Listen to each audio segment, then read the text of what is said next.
3 fois par semaine, les membres du club montent et démontent leur matériel. Hop. Car cette discipline sportive, née dans les années 80, est encore confidentielle et ne dispose pas d'installation pérenne. Non, sur ta gauche, chérie. Le showdown, autrement appelé le ping-pong des non-voyants, n'a pourtant pas grand-chose à voir avec le tennis de table. C'est une table avec des rebords, avec un but de chaque côté, avec un écran en plexiglas qui permet de séparer les deux camps, en sachant que le but, c'est de pouvoir marquer des buts en faisant passer la balle en dessous de l'écran. On ne peut pas la faire passer au-dessus. Premier service, Raphaël. Muni d'une raquette et d'un gant, chaque compétiteur porte aussi des lunettes opacifiées, car il va devoir jouer à l'aveugle, en se repérant uniquement au son de la balle. Le geste est exigeant, la tension maximale. On doit y mettre tout le corps, de façon à avoir le plus de force possible. En envoyant du poignet ou du bras, selon ce qu'on fait, ça a beaucoup plus de force, plus d'impact.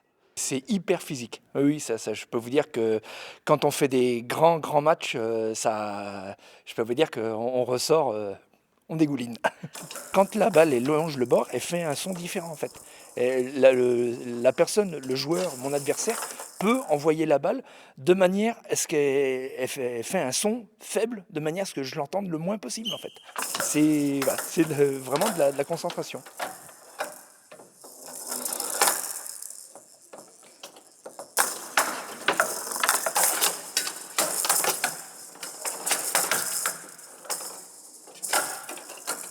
Moi, ça me vide la tête complètement.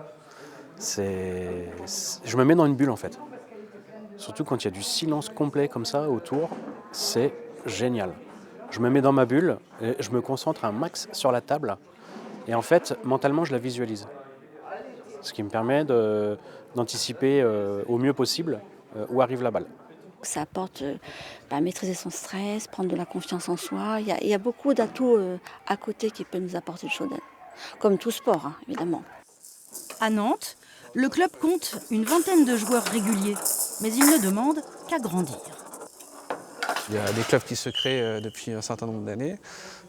Pour l'instant, on n'est pas beaucoup de licenciés en France. Il y a une centaine, 150 licenciés maximum. Et du coup, l'objectif, c'est d'arriver à en créer plus, pour qu'après, on ait encore plus d'aide et voilà, que le showdown soit reconnu aussi, pourquoi pas, au niveau paralympique. En attendant, que vous soyez voyant ou non, si vous êtes curieux de découvrir ce sport, rendez-vous au mois de mai. Un championnat national homme se déroulera à Nantes.